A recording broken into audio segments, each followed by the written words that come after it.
सातवें चरण का इंतजार कर रहे शिक्षक अभ्यर्थियों की इंतजार की सीमा और ज़्यादा लंबी होती जा रही है।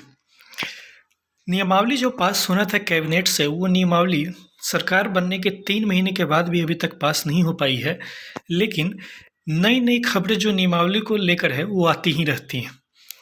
वैसे तो आज की जो खबर है इसमें कुछ नई बात नहीं है, लेकिन एक ऐसी बात यहाँ पर लिखी गई है जिस पर कि आप लोगों को ध्यान देने की ज़रूरत है। हालांकि ये खबर प्रभात खबर की है, आप लोग को पहले ही बता दें, प्रभात खबर अखबार में आज का छपा है। बाकी सारी बात वही है जो पहले के है कि ऑनलाइन होगा, सेंट्रलाइज्ड होगा, यही सब बात है। लेकिन एक खबर जो कि इस बार प्रभात खबर ने नया अपना निकाल के लाया है, पता नहीं किन सूत्रों से निकाल के लाया है, कि इसमें लिखा हुआ है कि केंद्रीकृत होगी पूरी प्रक्रिया और अभ्यर्थियों से आवेदन लेने, उनका इंटरव्यू या परीक्षा, काउंसलिंग और मेरिट लिस्ट जारी तक करने की प्रक्रिया को केंद्रीकृत किया जाएगा। आप लोग को ये पता था कि आवेदन लेने की प्रक्रिया केंद्रीकृत होगी, आप लोग को पहले से पता था। काउंसलिंग की प्रक्रिया केंद्रीकृत होगी, ये सब पहले से पता था। लेकिन इसमें नया ये क्या जोड़ दिया गया है कि इंटरव्यू या परीक्षा। ये इंटरव्यू या परीक्षा की बात आखिरकार कहाँ से आ गई? अगर आप लोग को ठीक से याद होगा तो आज से लगभग महीने 1.5 महीने पहले भी एक बार इंटरव्यू की बात उठी थी, और उस समय भी इंटरव्यू की बात प्रभात खबर अखबार में ही छपा हुआ था। और आज दोबारा आप देख रहे हैं कि इंटरव्यू की बात यहाँ पर लिखी गई है। तो पहले तो है कि ये खबर आई कहाँ से है।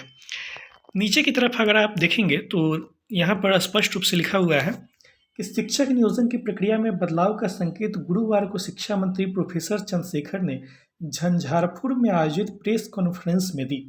नई प्रक्रिया को 7वें चरण के शिक्षक नियोजन से ही लागू किया जाएगा। यानी कि इस प्रेस कॉन्फ्रेंस का ही हवाला ये लोग दे रहे हैं कि स्वयं शिक्षा मंत्री ने बताया है या संकेत दिया है इंटरव्यू या परीक्षा का।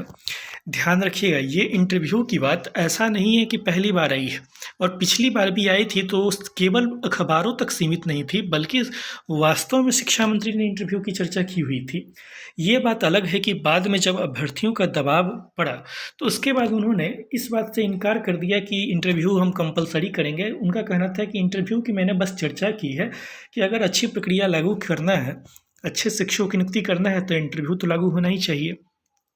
तो ये बस चर्चा के स्तर पे था। लेकिन आज दूसरी बार है जब इंटरव्यू की चर्चा इन्होंने की है।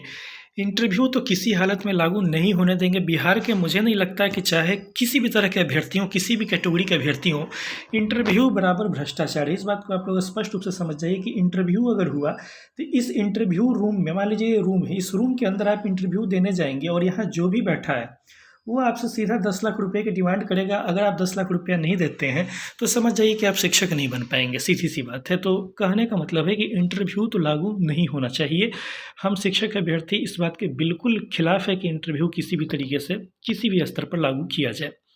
किसी भी अभ्यर्थी को इसका समर्थन नहीं करना चाहिए। अब क्यों 10 लाख रुपये आपके पास ज़्यादा है, या फिर वही आदमी समर्थन कर सकता है इंटरव्यू का जो जानता है कि उसमें कोई योग्यता नहीं है, सीटेट पास नहीं होगा, या फिर अन्य कोई कमी होगी, जाली डॉक्यूमेंट होगा उसका, वही इंटरव्यू बोलेगा कि ताकि अंदर जाएँ तो किसी तरह से हम सेटिंग करें।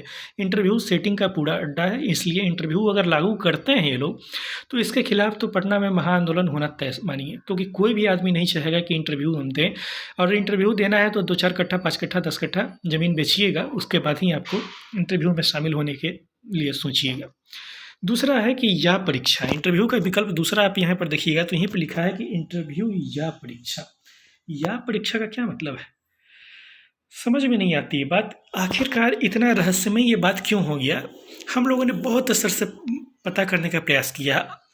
आपको विश्वास नहीं होगा, आप लोग कहते हैं कि हम लोग आजकल खबर क्यों नहीं देते हैं। मैंने पिछली बार लगभग 2 महीने पहले खबर दी थी। उसी समय ये बात बताई थी कि जब तक नियमावली नहीं आएगी तब तक कुछ भी नहीं होने वाला है। नियमावली आएगी, इसके बाद ही आप लोगों का बहाली की दिशा में कुछ भी आगे दिखेगा। ये खबर मैंने 2 महीने पहले दी थी, और उसके बाद मुझे पता चल गया था कि भाई नियमावली में ही मामला अटका हुआ है। उसके बाद मैंने खबर बनाना ही बंद कर दिया, क्योंकि जब कोई खबर ही नहीं है तो आप लोग को क्या डेली का डेली गुमराह करने के लिए कुछ भी हम दिखाते रहे उलूल जुलूल, ऐसे तो कोई आदत है नहीं। लेकिन ऐसा नहीं कि इसका हम पर्दे के पीछे बिल्कुल बैठ गए।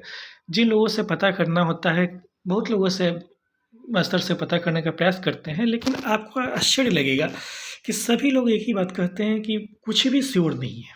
यहाँ तक हम आज के वीडियो में 60-40 पे भी बात करेंगे कुछ। तो पहले बता दें कि अगर आप लोग को ठीक से याद होगा तो एक बात और हुई थी कि जिस समय नए नए शिक्षा मंत्री बने हुए थे, उसी समय इन्होंने एक लाइन कहा था कि हम अच्छी परीक्षाएं लेंगे। अच्छी परीक्षाओं का क्या मतलब होता है? अच्छी परीक्षाएँ का 2 मतलब हो सकता है कि या तो आप सीटेट या बीटेट का आयोजन करवाएँगे। सीटेट का आयोजन तो बिहार सरकार वैसे भी नहीं करवा सकती, क्योंकि ये तो केंद्र स्तर पे है, तो या तो हम बीटेट का आयोजन करवाएँगे या फिर हम परीक्षा लेकर भर्ती करेंगे। एक अर्थ यह भी हो सकता है। अब परीक्षा लेके भर्ती करेंगे, ये विचार कहाँ से आया? तो अगर आप लोग को ठीक से याद हो, तो जब राजद की सरकार थी, तो 1994 में बीपीएससी के थ्रू एग्ज़ाम हुआ था और इस एग्ज़ाम के बाद शिक्षकों की बहाली हुई थी। ध्यान रखिएगा, देश में ऐसा कोई भी नियम नहीं है कि आप बिना एग्ज़ाम लिए बहाली कर दें। सरकार की मर्ज़ी है, अगर चाहे तो सरकार बिना एग्ज़ाम लिए बहाली कर सकती है, बशर्ते कि बीए डीएलएड की डिग्री हो और सीटेट या बीटेट क्वालिफाइड हो, सरकार की मर्ज़ी के ऊपर है। लेकिन अगर सरकार चाहे तो एक्स्ट्रा कोई और एग्ज़ाम ले सकती है।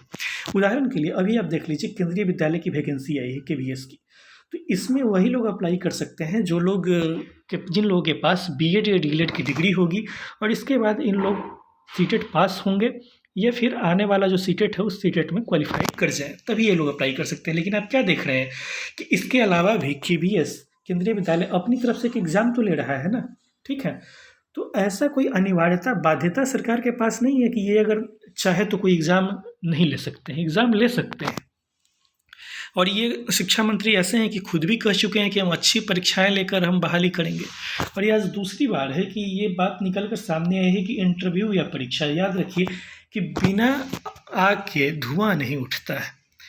हो सकता है ये कल को लागू हो, नहीं पता है कि इनमें से क्या लागू होने वाला है, नहीं होने वाला है, लेकिन कुछ चर्चा के स्तर पे भी तो ज़रूर होगा, तभी तो ये बात आई है। और पहली बार नहीं आई, दूसरी बार आई है, इंटरव्यू के साथ ही इसमें लिखा हुआ है, ठीक है?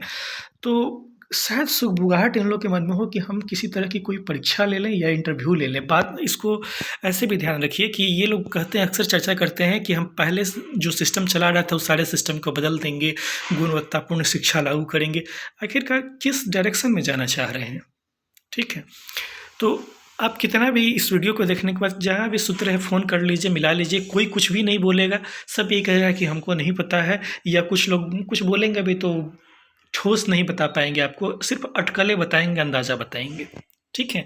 तो ये तो कुछ दिन के बाद ही पता चलेगा कि इंटरव्यू या परीक्षा वाले खबर में कितना दम है। अब आते हैं बात कि 60-40 वाली बात। 60-40 पे भी हम लोगों ने बहुत पता करने का प्रयास किया कि 60-40 लागू होगा या नहीं होगा। दो तरह के लोग हैं, दोनों का अपना अपना विचार है, ठीक है? नाम नहीं लेंगे लेकिन बता रहे हैं। कुछ लोगों का कहना है कि यह 60-40 उन्होंने कन्फर्म किया है कि माध्यमिक, उच्च माध्यमिक के लिए, यानी कि हाई स्कूल के लिए तो पक्का है। उनका कहना है कि भाई हाई स्कूल में तो ये हर हाल में लागू होने वाला है, लेकिन हम प्राथमिक के बारे में नहीं कह सकते हैं। मुझे ये बात थोड़ी अविश्वसनीय लगती है, क्योंकि नियम जब भी आज तक बने हैं 2006 से लेकर अभी 2020 तक की जो नियमावली बनी है, ठीक है, बार बार उसमें संशोधन हुआ या जो भी हुआ, तो हमेशा प्राथमिक से लेकर माध्यमिक, उच्च माध्यमिक तक एक ही साथ नियमावली आता है और जितने भी नियम रहते हैं दोनों के एक बराबर रहते हैं, ठीक है? तो जब वो कह रहे हैं कि 60-40 हम माध्यमिक के लिए तो श्योर है, लेकिन प्राथमिक के लिए उन्होंने ये नहीं कहा है कि लागू नहीं होगा। वो ये कह रहे हैं कि प्राथमिक के बारे में मैं श्योर नहीं हूँ, मुझे पता नहीं है कि इसमें क्या होगा। आखिरी बार नियमावली अगस्त के महीने में लोगों ने देखी थी। हालांकि वो नियमावली अभी भी उसी फॉर्मेट में है, उसमें कोई भी लाइन कट फट नहीं हुआ है, एडिट नहीं हुआ है, बाकी सारी चीज़ चर्चा के ऊपर है, चर्चा के स्तर पे है, ठीक है? तो इसमें से क्या होगा, क्या लागू होगा, नहीं होगा, स्पष्ट रूप से नहीं कहा जा सकता है। ये बात बिल्कुल सही है। अब 60-40 लागू होगा या नहीं होगा, ये तो बस शिक्षा मंत्री जाने, क्योंकि एक पक्ष है उनका कहना है कि 60-40 बिल्कुल लागू होगा, आप निश्चिंत रहिए। दूसरे लोगों का ये कहना है कि हम माध्यमिक में तो श्योर हैं, प्राथमिक में हम श्योर नहीं हैं। लेकिन मुझे इस बात पर थोड़ा कम विश्वास होता है, क्योंकि जब भी नियम आते हैं दोनों के लिए एक बराबर ही नियम आते हैं, और इसके बाद चाहे आप कितना भी प्रयास कर लीजिए। कुछ लोगों का कहना है कि राजद की सरकार है, इसलिए लोग चाह रहे हैं कि हम नहीं लागू करें। आप एक बात सोचिए, 60-40 से सबकी भलाई है। हमने पिछले वीडियो में, पिछली बार हमको लगता है लगभग 10 दिन पहले लाइव आए थे, उसमें बताए थे कि बहाली तो इस साल मुझे नहीं दिख रही है। उस वीडियो में ही बोले हैं कि 30 साल नहीं दिख रही है, कम से कम 3-4 महीने तक के लिए तो नहीं दिख रही है, और अगर प्रारंभ भी हुआ तो हाई स्कूल का पहले होगा। अब आप एक बात बताइए कि अगर ये बहाली 3-4 महीने रुक भी जाती है, आज 2 दिसंबर है और 3-4 महीने रुक जाती है, कहने का मतलब सीधा-सीधा है कि आपको सीटेट का एग्ज़ाम हो जाएगा और रिज़ल्ट भी आ जाएगा, ठीक है? याद रखिएगा, अप्लाई का नियम ये है कि अप्लाई के आखिरी डेट तक भी अगर सीटेट का रिज़ल्ट आ जाता है, तो वो आदमी पूर्णतः योग्य है अप्लाई करने में, कोई दिक्कत नहीं है, ठीक है? और आवेदन की प्रक्रिया आप लोग मान के चलिए कि बेस्ट कंडीशन में भी अगर फरवरी में भी स्टार्ट होता है या मार्च में भी स्टार्ट होता है अभी के हिसाब से। अभी तो आप देख रहे हैं कि नियमावली भी नहीं आया है, ठीक है? और अभी तो छठा चरण भी कंप्लीट नहीं हुआ है। छठे चरण में भी कई पेच है, छठा चरण कंप्लीट होगा। इस सब करते हुए अगर आप बेस्ट कंडीशन में भी मान के चलिए तो फरवरी मार्च से पहले तो दिखाई नहीं दे रहा है। तो उस समय तक भी अगर रिजल्ट आ जाता है तो अभ्यर्थियों की संख्या बढ़ जाएगी, और जैसे ही अभ्यर्थियों की संख्या बढ़ेगी तो आपको भी पता है कि जब इतने ज़्यादा अभ्यर्थी हो गए तो आपका बचाव कैसे होगा? आपका बचाव केवल 60-40 के नियम से ही होगा, क्योंकि सीधी सी बात है भाई, 10 साल पहले जिसने मैट्रिक किया है उनके अंक में और आज जो मैट्रिक किए हैं उनके अंक में अंतर है या नहीं है? कोई भी आदमी बता दीजिए मुझे। 10 साल पहले, अच्छा 10 साल पहले ही छोड़ दीजिए, आज से 3-4 साल पहले जिन्होंने बीएड डीएलएड किया है उनका मार्क्स देख लीजिए और आज जो बीएड डीएलएड कर रहे हैं उनका मार्क्स देख लीजिए, दोनों में अंतर है या नहीं है? जो लोग बिहार से बीएड डीएलएड कर रहे हैं उनके नंबर में, जो अदर स्टेट से बीएड डीएलएड कर रहे हैं उनके नंबर में अंतर है या नहीं है? अलग अलग यूनिवर्सिटी के एकेडमिक मार्क्स में अंतर है या नहीं है? बिहार बोर्ड और सीबीएसई बोर्ड के मार्क्स में अंतर है या नहीं है? जब इतने अंतर हैं तो फिर कोई कैसे समर्थन कर सकता है पूर्णतः एकेडमिक आधार पर बहाली के? पूर्णतः एकेडमिक आधार पर बहाली हुआ तो गला कट जाएगा, इस बात को आप लोग ध्यान में रखिएगा।